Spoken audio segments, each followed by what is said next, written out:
Voilà, je voudrais lire avec vous ce matin dans les Actes des Apôtres, au chapitre 8, du verset 26 jusqu'au verset 40, où il est écrit « L'ange du Seigneur dit à Philippe, va vers le sud sur les chemins qui descendent de Jérusalem à Gaza, dans le désert. » Il s'éleva et partit.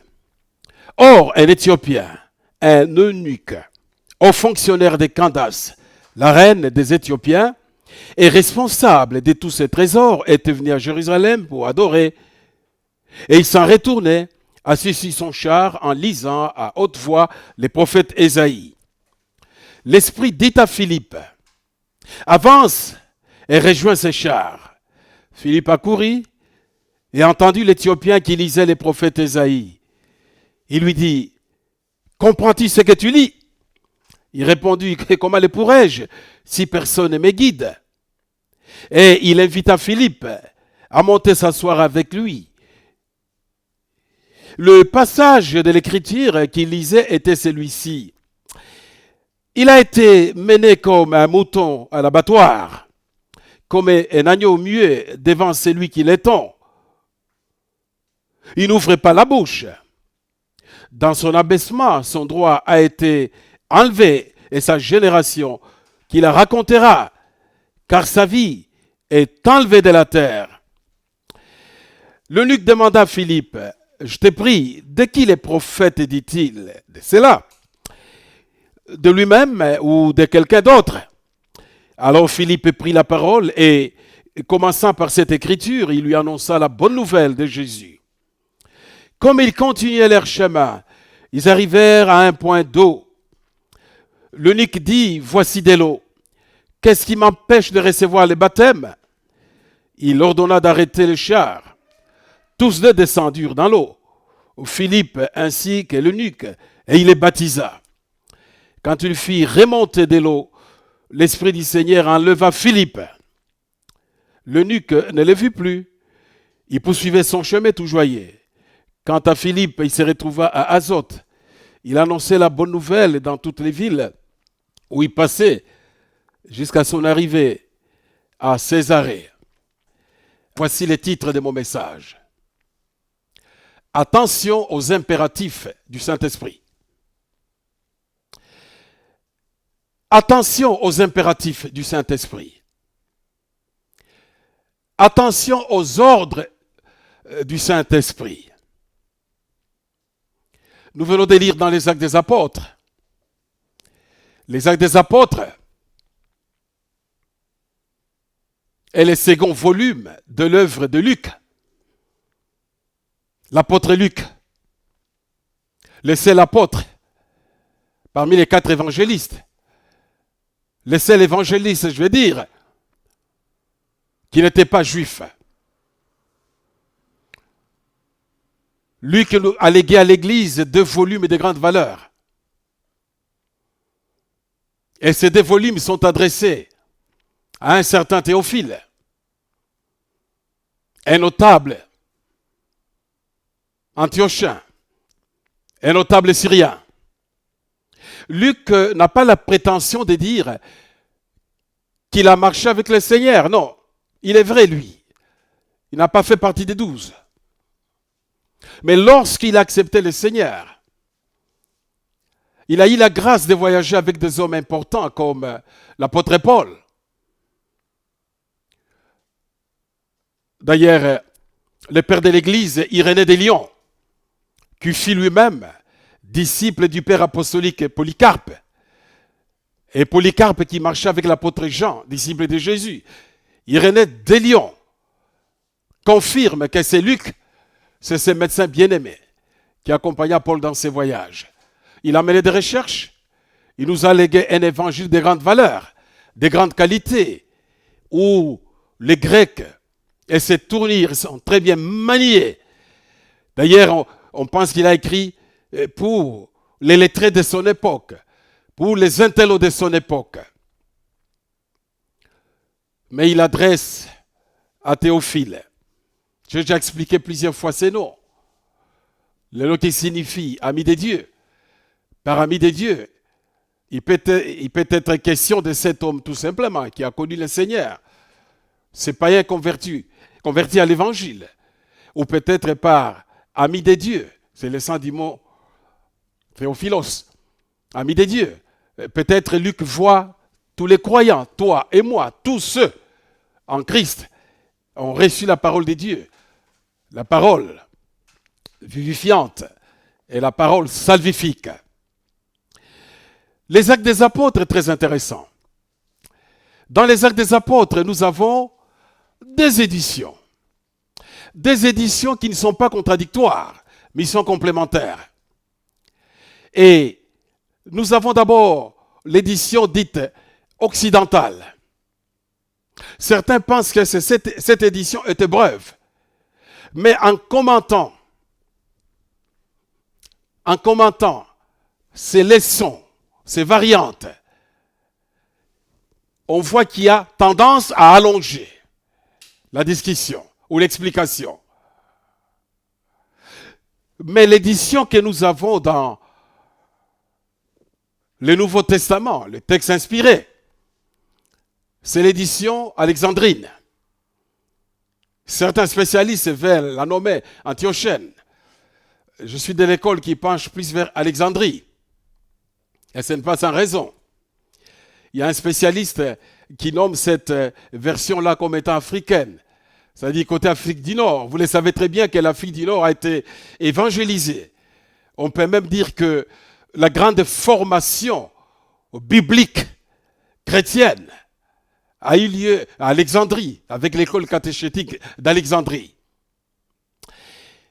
Dans les Actes des Apôtres, Luc nous montre comment l'évangile qui est né à Jérusalem va atteindre les extrémités de la terre.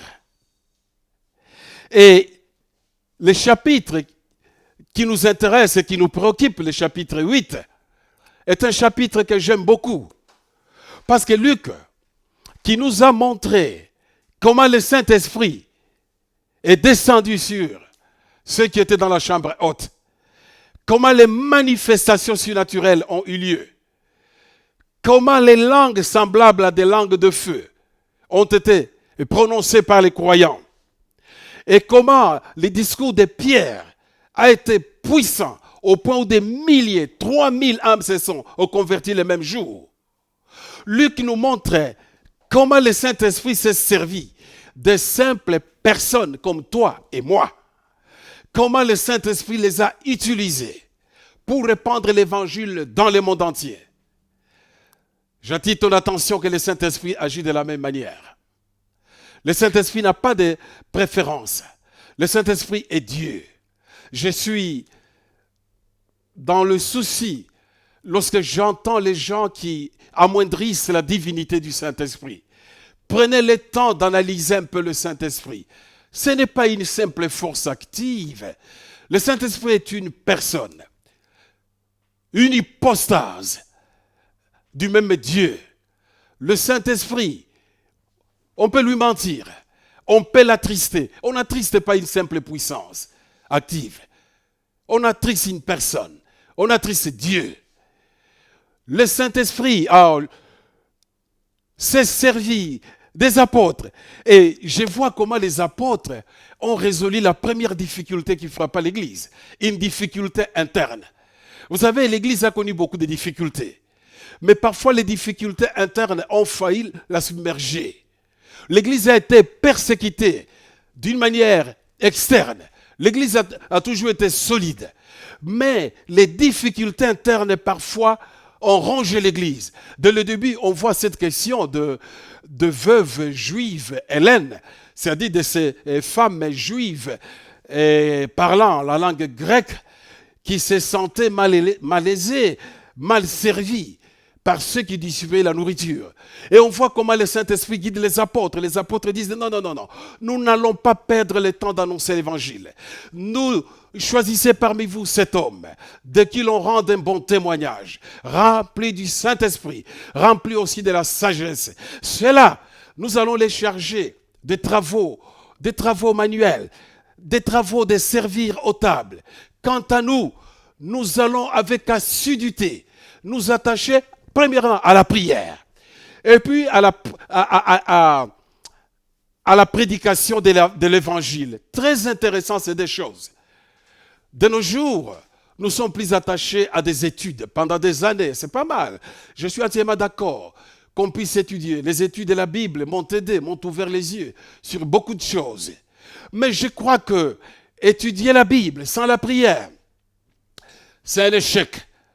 Avoir de grands diplômes en théologie et négliger la prière, c'est triste. Passer du temps à consulter les débats des commentateurs, des exégètes, mais sans passer dans cette formation d'humilité, sans être au pied du Seigneur Jésus-Christ, sans être dans la prière, eh bien, nous perdons notre temps.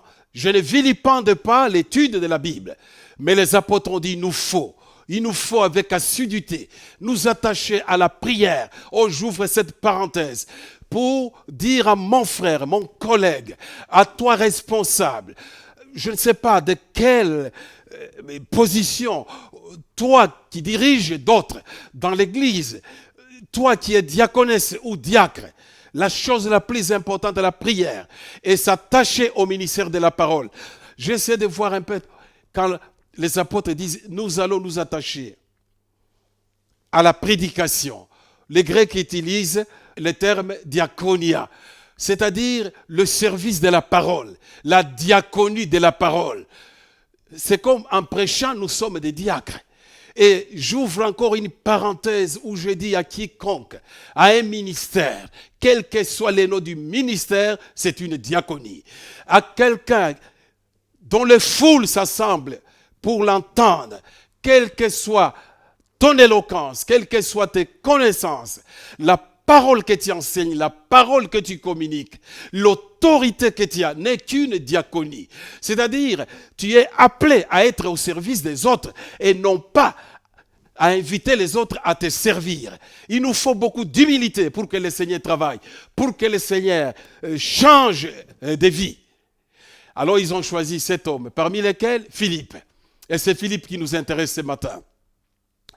Le diacre Philippe est choisi, rempli du Saint-Esprit, rempli de sagesse, et on rend de lui un bon témoignage. De nos jours, on propulse les gens selon leur porte-monnaie dans nos églises. On respecte les gens selon leur famille. On respecte les gens selon leur rang. Rang politique, rang civil, rang du clan, etc. Mais dans l'église primitive, l'église remplie du Saint-Esprit, l'église marchant dans la volonté de Dieu, on ne privilégiait pas ces choses. Même pour être diacre, diaconesse, pour servir les autres, s'occuper de service de table. 3 choses. Avoir un bon témoignage, c'est-à-dire mener une vie conforme à l'éthique chrétienne. 2e point, être rempli du Saint-Esprit. Rempli, c'est-à-dire contrôlé par le Saint-Esprit. Parce qu'il n'y a que des personnes qui sont remplies du Saint-Esprit, qui peuvent entendre la voix du Saint-Esprit, qui peuvent découvrir la volonté du Saint-Esprit. Jésus-Christ lui-même a dit aux apôtres, « Oh, j'ai encore beaucoup de choses à vous communiquer, mais vous êtes incapables de pouvoir les supporter, de les comprendre. Il faut que le paraclet vienne. Il faut que le défenseur, l'avocat, il faut que l'enseignant vienne. Lui vous communiquera toutes choses. Lui vous dira toutes choses. Il ne parlera pas de lui-même. Il ne parlera que de moi. » Mais aussi, Philippe était plein de sagesse. On le voit déjà au chapitre qui précède. On le voit qui annonce l'évangile dans des villes samaritaines. Et il y a des conversions. Les esprits impurs sortent, les paralytiques s'élèvent. Il y a toutes sortes de miracles que le Saint-Esprit accomplit par lui. Il n'y a pas une faculté pour apprendre à guérir les gens. Si tu veux guérir les gens, aider les gens, soulager leur douleur, etc. Fais la médecine, deviens infirmière, etc. ou soignante, etc.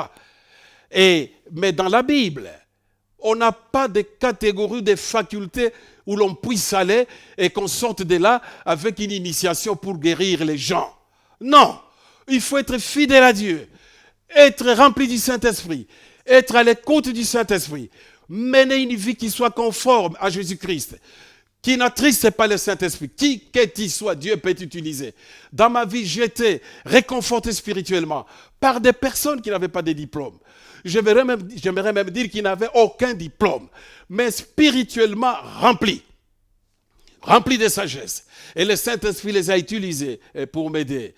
Et c'est Philippe, un simple diacre, dans les Actes des Apôtres au chapitre 8, il est écrit, l'ange lui dit. Au fond, par l'ange, il faut dire l'Esprit. C'est l'Esprit qui a parlé.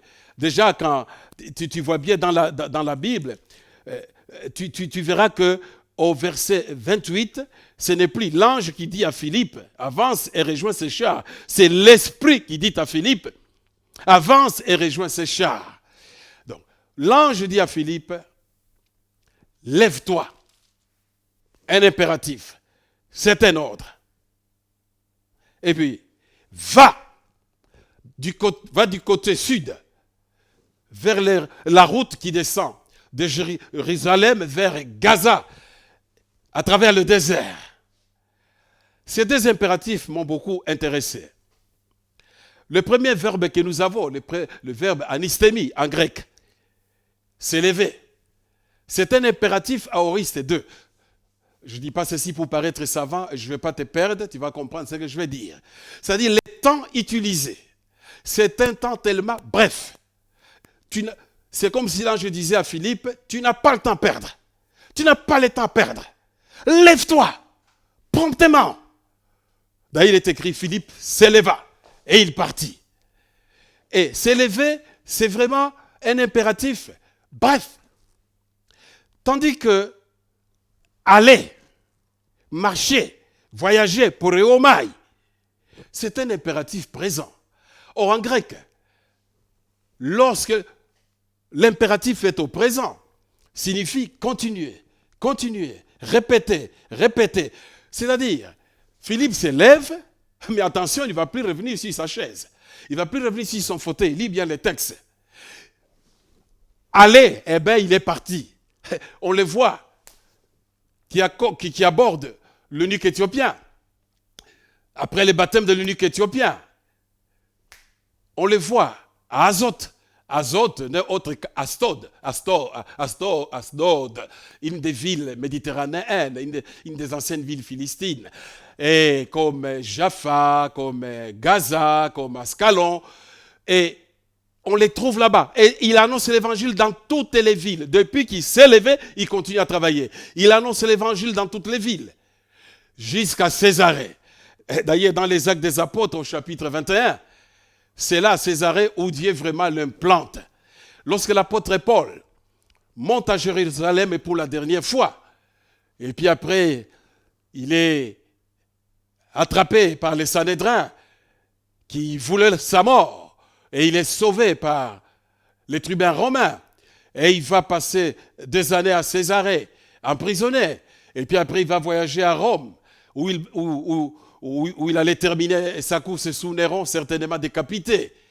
Mais quand Paul fait son dernier voyage vers Jérusalem, il quitte Tyr, Sidon, et puis Ptolémaïte, et de là, avec Luc et les autres compagnons, ils arrivent à Césarée. Et là, il est encore question de ces Philippe. Luc précise très bien qu'ils ont logé chez Philippe, l'un des sept diacres qui avait été choisi à Jérusalem. Et Luc met en évidence aussi ces 4 filles. Et Luc souligne leur chasteté. 4 filles chastes et qui prophétisaient, qui étaient toutes des prophétesses. Oh, c'est merveilleux. Cet homme, son bon témoignage à Jérusalem, l'a accompagné partout où il a été. Le texte ne dit pas quand est-ce qu'il s'est marié. Certainement, il s'est marié un jour. Et des années se sont passées. Et il a eu des enfants. Quand Paul arrive, avec lui et les autres époux logés chez lui, il est père de 4 filles. Et les 4 filles, remplies du Saint-Esprit, qui ont des dons de prophétie. Oh, mais c'est merveilleux. Pourquoi leur chasteté est-elle soulignée? Moi, je pense que de nos jours, les chrétiens devraient aussi avoir le temps de dialoguer avec les enfants que Dieu leur a donnés. Avoir le temps de les instruire, avoir le temps de les conseiller, avoir le temps de les présenter, non pas des chaînes de lois à répéter d'une manière verbale, non, mais leur montrer l'importance de mener une vie éthique agréable. J'ai eu des parents qui ont été des modèles pour moi. En tout cas, ils m'ont annoncé l'évangile, mais aussi leur vie éthique. Pour moi, a été une grande prédication. Mais cette vie éthique qui m'a été communiquée, je ne dis pas que c'est la vie éthique qui m'a sauvé. Oh non, je suis sauvé par Jésus-Christ. Son sang expiatoire m'a lavé. C'est par la grâce que je suis sauvé, par le moyen de la foi. Et ça ne vient pas de moi, c'est le don de Dieu. Ce n'est point par mes œuvres, de peur que je ne me glorifie. Et pourtant l'éthique est la manifestation inévitable qui prouve qu'il y a un changement et que le Saint-Esprit habite quelque part. Donc notre ami Philippe s'élève et il avance vers cette route. Et là, Dieu ne lui avait pas dit, tu vas trouver un Éthiopien. Non. Et c'est quand il s'approche de l'endroit et qu'il voit qu'il y avait là un voyageur. Sa couleur était différente. C'était un Éthiopien. Un Éthiopien craignant Dieu. Un Éthiopien qui lisait l'hébreu. Il y a toujours eu contact entre Israël et l'Afrique du Nord.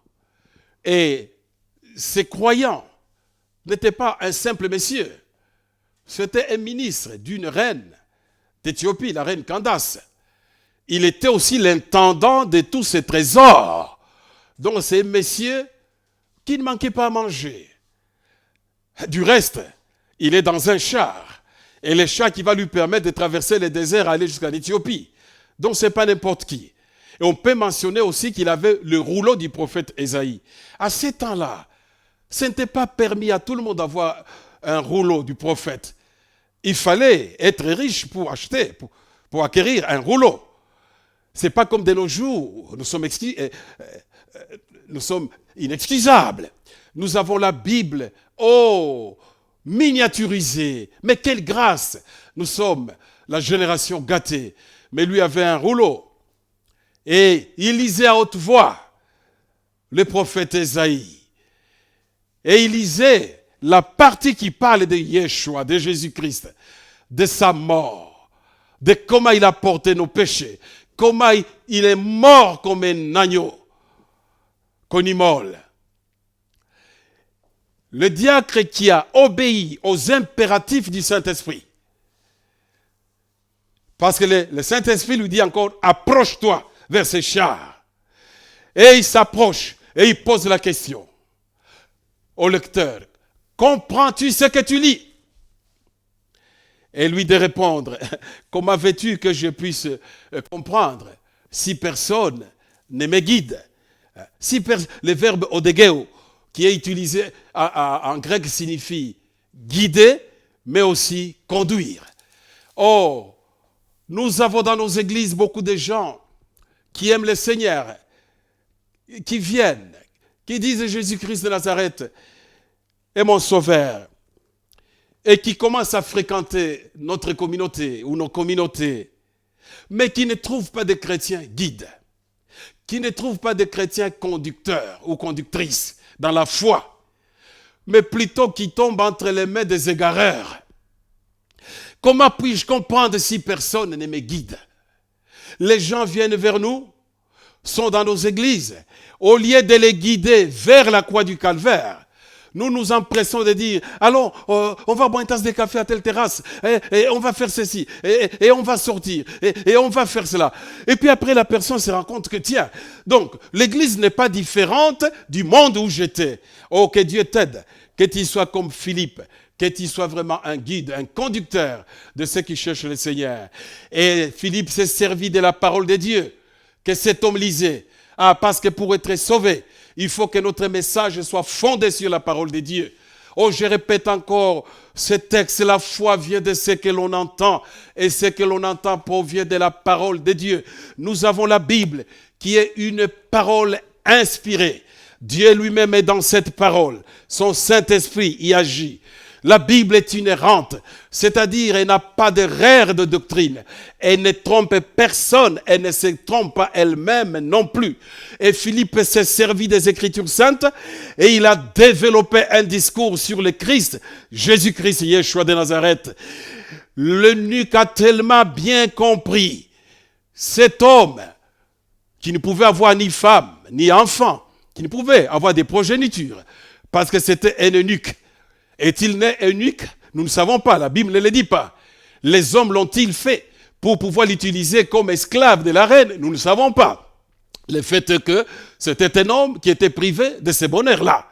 Mais cet homme allait découvrir un bonheur, plus impactant, un bonheur pour l'éternité.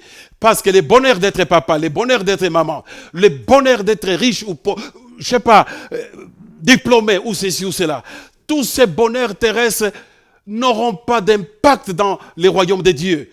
Mais notre ami, l'eunuque éthiopien, rencontra le Seigneur d'une manière valable. Il avait tellement bien compris l'évangile que quand il a vu l'eau, il a dit, voici un point d'eau. Qu'est-ce qui empêche que je sois baptisé? Et alors, ils sont descendus dans l'eau. Il a plongé dans l'eau, baptisé, immergé, et l'eunuque est sorti, tout joyeux. Mais à sa grande surprise, l'évangéliste disparaît. L'évangéliste disparaît. Ce n'est pas Élie le Tishibite, ce n'est pas Enoch, mais il disparaît. Il n'est pas le Christ, mais c'est un homme rempli de la puissance de Dieu. Et il se retrouve à Azote, loin de là, dans des villes méditerranéennes, en train d'annoncer l'évangile de Jésus-Christ et sauve les gens et opère des miracles. Et puis il va s'installer à Césarée. Est-ce que tu te soumets aux impératifs du Saint-Esprit?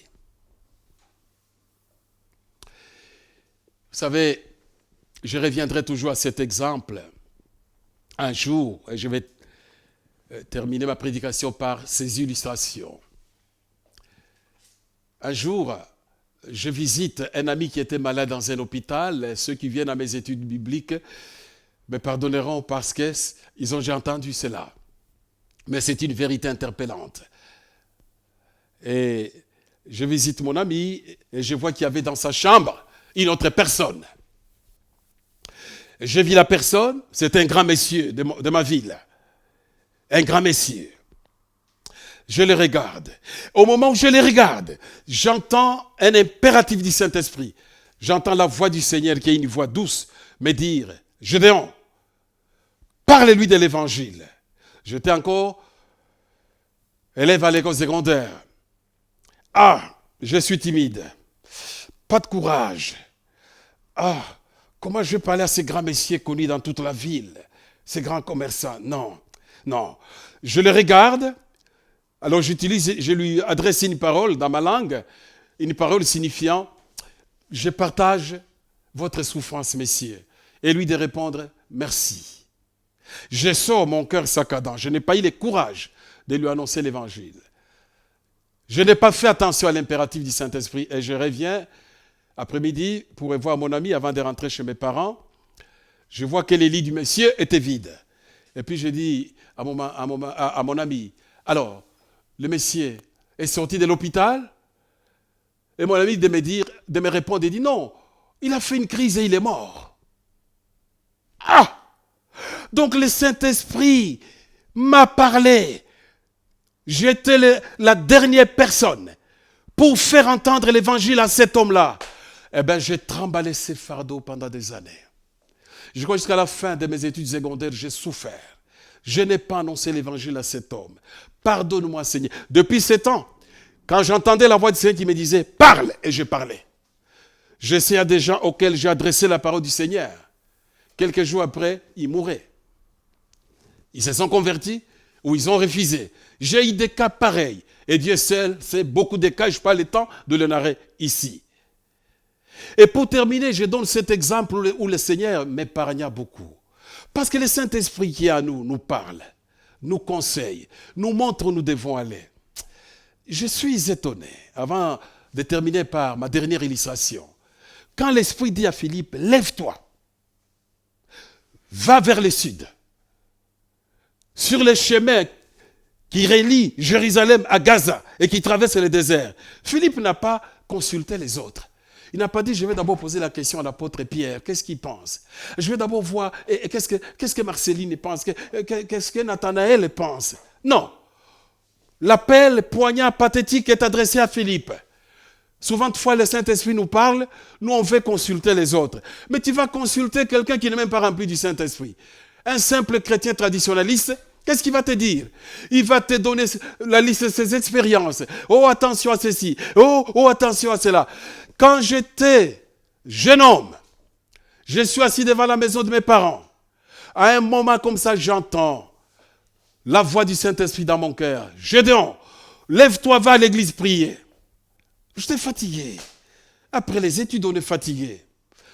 Et l'Esprit ne m'a même pas dit, prie pour tel sujet. Je me lève et je vais à l'église. Vous qui avez été à mes études bibliques, vous vous rappelez de cet exemple. J'arrive à l'église qui n'était pas loin de la maison de mes parents. Et là, j'y entre. J'ai ma genou fatigué. Je m'ennuyais presque. Mais j'ai prié quand même. Oh Seigneur, sois loué, oh Seigneur, etc. Je ne me rappelle même plus convenablement de la prière. Après un bref moment de cette prière, je dis Amen et je suis rentré chez mes parents. Dès que je me présente chez mes parents, mon beau-frère décriait, mais Gédéon, beau-frère, où est-ce que tu as été? Où est-ce que tu as été? Nous venons d'être attaqués ici. Mes parents étaient absents. Nous venons d'être attaqués ici. On s'est frappé même à coups de bâton. Oh, on avait besoin de toi, mais on t'a cherché, on ne t'a pas trouvé. Alors je me suis dit, ah, Seigneur, merci. Et heureusement, le Saint-Esprit m'a dit, va à l'église prier. Parce que le Saint-Esprit qui est Dieu a vu qu'il y avait un événement mauvais qui allait se dérouler à la parcelle de mes parents. Peut-être j'aurais pris un bâton et fracassé le crâne de quelqu'un et terminé ma course en prison. Ou j'aurais été moi-même blessé. Ou j'aurais insulté. Mais puisque je me suis soumis à l'impératif du Saint-Esprit, j'ai été épargné de quelque chose de grave. Habitue-toi à te soumettre à la parole du Saint-Esprit. Quand le Saint-Esprit te dit attention à ceci, fais attention. Quand le Saint-Esprit te dit parle, parle. Quand le Saint-Esprit te dit ne parle pas, ne parle pas. Quand le Saint-Esprit te dit quitte cet endroit, quitte cet endroit. Quand le Saint-Esprit te dit tu ne quittes pas ces pays, ne quitte pas les pays. Même si on te dit mais dans notre pays tout est agréable. Mais le Saint-Esprit qui est Dieu, qui voit tout, a compris que rien n'est agréable pour toi. Alors soumets-toi au Saint-Esprit. Le Saint-Esprit te dit, n'épouse pas ces garçons-là. Il ne faut pas dire, oui, mes parents ont dit, il est bien, il provient d'une bonne famille, porte-monnaie, rempli de billets, etc. Non, le Saint-Esprit t'a dit, attention, il sait, lui, il est Dieu. Le Saint-Esprit te dit, écoute, ne voyage pas. Toi, tu dis, moi, je vais voyager. Attention. Peut-être quelqu'un s'est dit, oui, mais comment vous entendez-vous le Saint-Esprit vous parler? Ah, c'est par là qu'il faut commencer. Commence par la prière. Deviens confident du Saint-Esprit.